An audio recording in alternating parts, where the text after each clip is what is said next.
حضرت عبداللہ بن عباس رضی اللہ تعالیٰ عنہ فرماتے ہیں کہ میں نے سرکار مدینہ صلی اللہ علیہ وآلہ وسلم سے سنا، سرکار نے فرمایا جو بندہ علم کی تلاش کے لیے اپنے گھر سے نکلتا ہے، اللہ تبارک و تعالیٰ اس کو جنت کے راستوں میں سے ایک راستے پر چلا دیتا ہے۔ جو علم حاصل کرنے کے لیے اپنے گھر سے نکلتا ہے، سرکار نے فرمایا اللہ تبارک و تعالیٰ اس کو جنت کے راستوں میں سے ایک راستے پر چلا دیتا ہے۔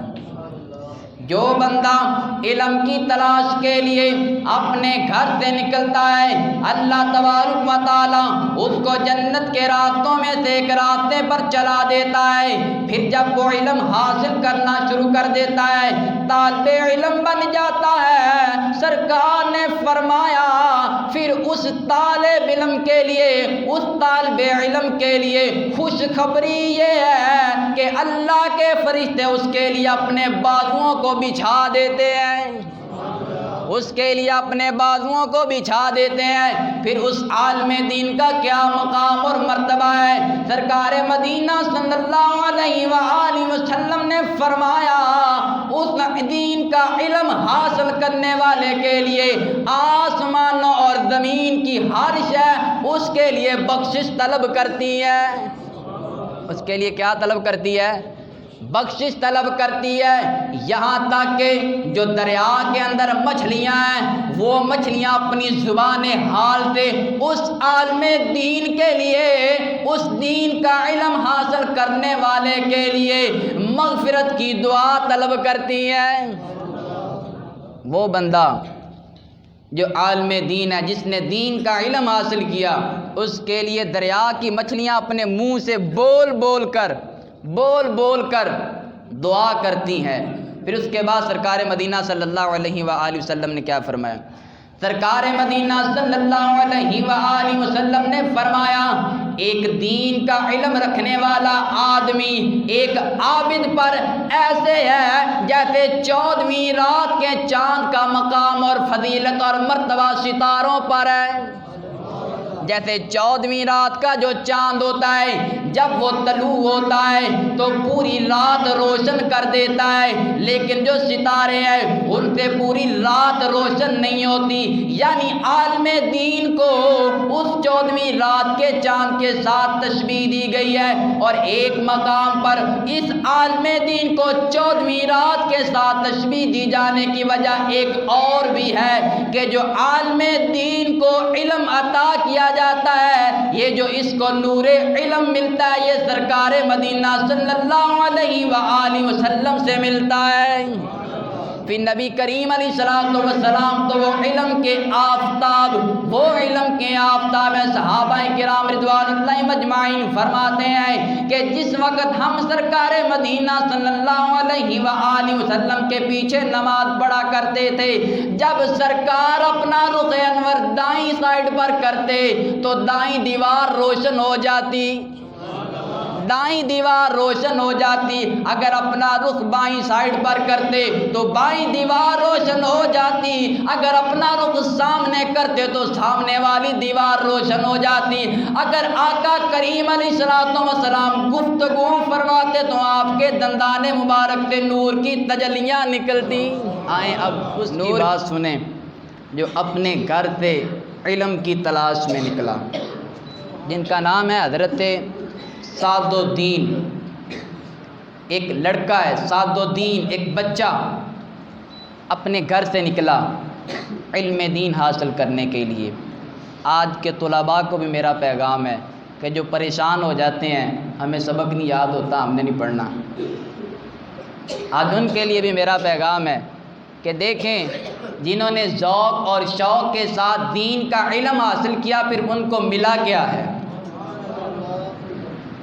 کہ سعد الدین وہ بچہ اپنے گھر سے نکلا علم دین حاصل کرنے کے لیے، مدرسے کے اندر گیا، وہاں پر اور طلباء بھی موجود ہیں اور پڑھنے والے بھی موجود ہیں، لیکن بات یہ ہے وہ بڑے ذہین ہیں، وہ بڑے انٹیلیجنٹ ہیں، ان کی ذہانت بڑی ہے، لیکن سعد الدین کند ذہن ہے، سبق یاد کرتا ہے، سبق یاد نہیں ہوتا۔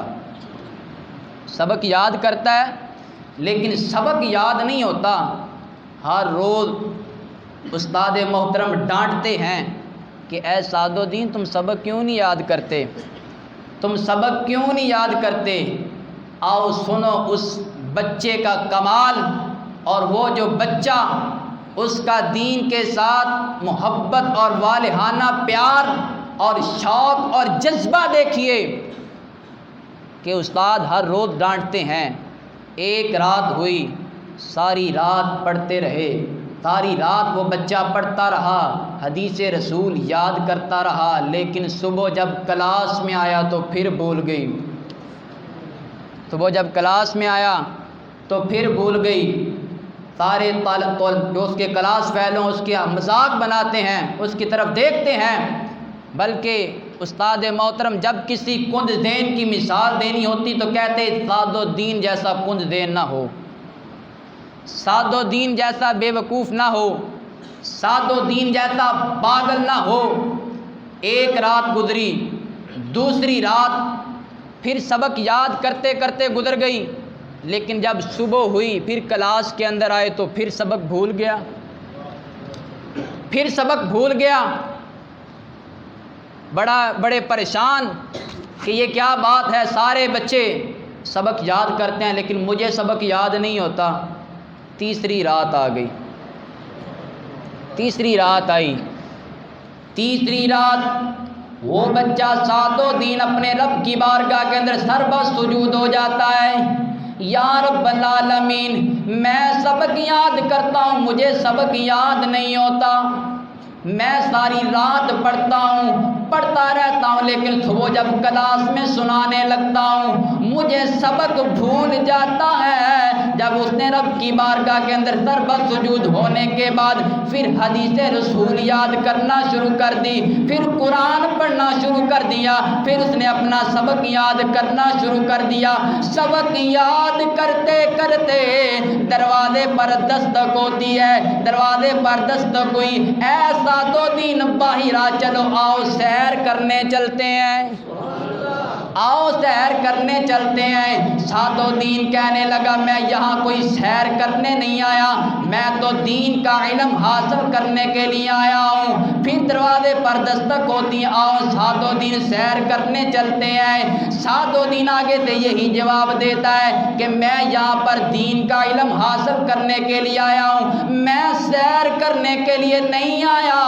پھر دروازے پر دستک ہوتی ہے، پھر سعد الدین وہی جواب دے رہے ہیں، لیکن اس آنے والے نے کہا اے سعد الدین یہ کہتا ہے کہ میں دین کا علم حاصل کرنے کے لیے آیا ہوں، میں یہاں سیر کرنے کے لیے نہیں آیا، ذرا یہ تو پوچھ تیرے دروازے پر آیا کون ہے، ذرا یہ تو پوچھ تیرے دروازے پر آنے والا کون ہے۔ سعد الدین کہنے لگا ہاں بتا میرے دروازے پر آنے والے تو کون ہے؟ جواب ملتا ہے میں تیرے دروازے پر آنے والا آمنہ کا لال ہوں۔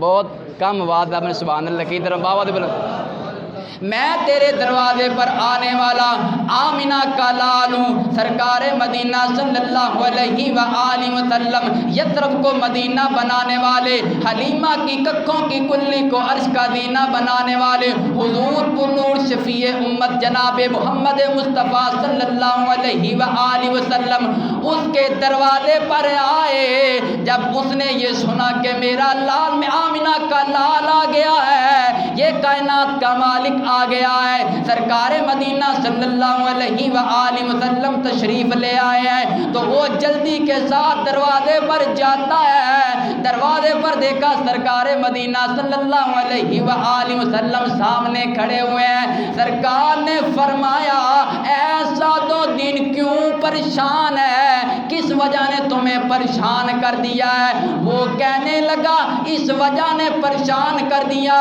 سارے بچوں کو سبق یاد ہو جاتا ہے، سارے بچے استاد کو سبق سنا لیتے ہیں، لیکن میں سبق نہیں سنا سکتا، مجھے سبق یاد نہیں رہتا، میں جب سنانے لگتا ہوں مجھے سبق بھول جاتا ہے۔ سرکار نے فرمایا اے سعد الدین اپنا منہ کھولو، اے سعد الدین اپنا منہ کھولو۔ سعد الدین نے اپنا منہ کھولا، جب منہ کھولا سرکار نے اپنا لعاب دان سعد الدین کے منہ میں ڈال دیا۔ سعد الدین کے منہ میں سرکار نے اپنا لعاب دان ڈال دیا۔ مختصر کر رہا ہوں، پھر وہی بچہ جب کلاس کے اندر جاتا ہے سب سے پہلے سبق سنا لیتا ہے، سب سے پہلے سبق سنا لیا اور اتنا تکرار کیا، سارے بچے پریشان ہیں آج سعد الدین کو کیا ہو گیا، پہلے تو اس کو سبق آتا نہیں تھا، اتنے مسئلے کر رہا ہے، اتنا تکرار کر رہا ہے کہ ایک مسئلہ ایسا آ گیا جو استاد کو بھی نہیں پتا چل رہا، وہ مسئلہ بھی سعد الدین نے حل کر دیا، وہ مسئلہ بھی سعد الدین نے حل کر دیا۔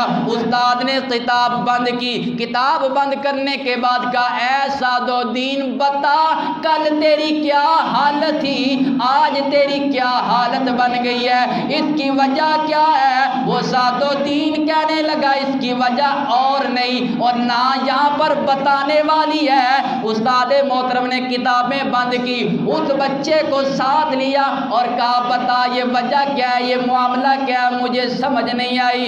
تو سعد الدین نے پھر وہ واقعہ سنایا کہ میں رات جب حدیث رسول یاد کرتا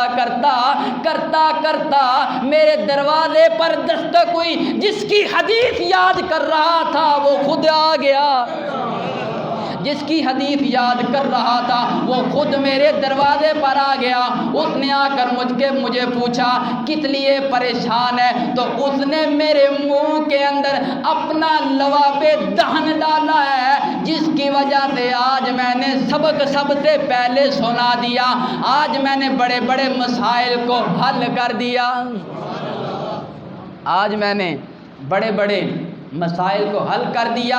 تو وہ استاد محترم اپنے قمیض کو پکڑ لیتے ہیں، ایسے زور سے کھینچتے ہیں، کھینچ کے کہتے ہیں میں بھی کند دین ہوتا، میں بھی بے وقوف ہوتا، میں بھی پاگل ہوتا، میں بھی حدیث رسول کو یاد کرتا رہتا، مجھے یاد نہ ہوتی تو میرے دروازے پر بھی آمنہ کا لال آ جاتا، میرے دروازے پر بھی آمنہ کا لال آ جاتا۔ یعنی اس کی وجہ کیا تھی کہ سرکار مدینہ صلی اللہ علیہ وآلہ وسلم کیوں تشریف لے کر آئے؟ اس کی وجہ یہ تھی کہ ان کو دین کے ساتھ لگن بہت تھی، چاہے سبق یاد ہوتا تھا یا نہیں یاد ہوتا تھا، لیکن دین کے ساتھ علم کے ساتھ پیار بہت تھا۔